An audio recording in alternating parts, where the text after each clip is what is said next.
Hijrah bukan akhir tapi awal dari perjuangan. Setelah hijrah, justru lahir perjuangan besar menegakkan Islam di dunia. Pemimpin sejati adalah yang takut kepada Allah. Dari Abu Bakar hingga Ali semua hidup sederhana dan adil.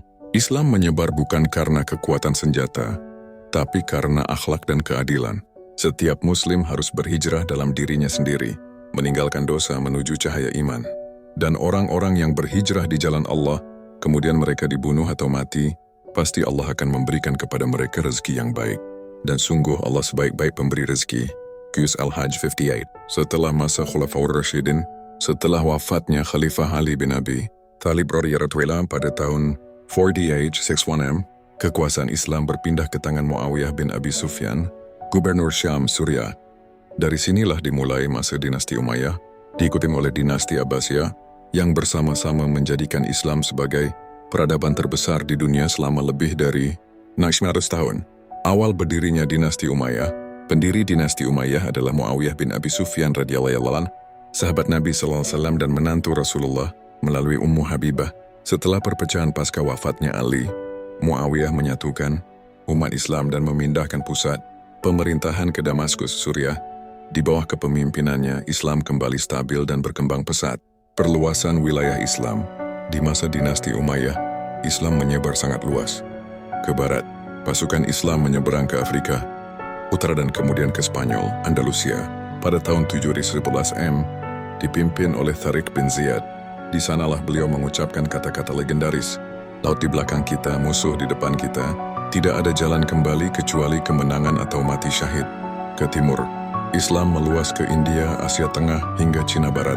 Pada puncaknya wilayah kekuasaan, Islam membentang dari Spanyol, di barat sampai India dan Tiongkok di timur, mencakup 3 benua, Asia, Afrika, dan Eropa. Penyebaran Islam ke Nusantara dan dunia timur. Pada masa dinasti Abbasiyah juga, Islam mulai masuk ke Asia Tenggara, termasuk Nusantara, Indonesia, melalui para pedagang Arab dan Gujarat. Mereka datang dengan damai, berdagang, menikah dengan penduduk setempat, dan menyebarkan Islam melalui akhlak yang mulia. Dari Aceh, Islam kemudian menyebar ke seluruh kepulauan ke Sumatera, Jawa, Kalimantan, Sulawesi, hingga Maluku. Inilah bukti nyata semangat hijrah dan dakwah yang terus hidup dari zaman Nabi hingga ke negeri kita. Kemunduran Abbasiyah dan serangan Mongol. Seiring waktu, dinasti Abbasiyah mulai melemah karena perebutan kekuasaan internal, hidup mewah di kalangan penguasa, dan serangan dari luar. Pada tahun 1248 M, pasukan Mongol di bawah Hulagu Khan menyerbu Baghdad. Kota besar itu hancur, ribuan orang tewas, dan perpustakaan Bait al-Hikmah dibakar. Namun meski pusat kekuasaan Islam runtuh, ilmu iman dan semangat hijrah tidak padam. Dari reruntuhan Baghdad, Islam terus tumbuh di berbagai wilayah Turki, India, Afrika, dan Asia Tenggara. Warisan hijrah untuk dunia. Hijrah Nabi Muhammad SAW lebih dari sekadar perjalanan dari Makkah ke Madinah.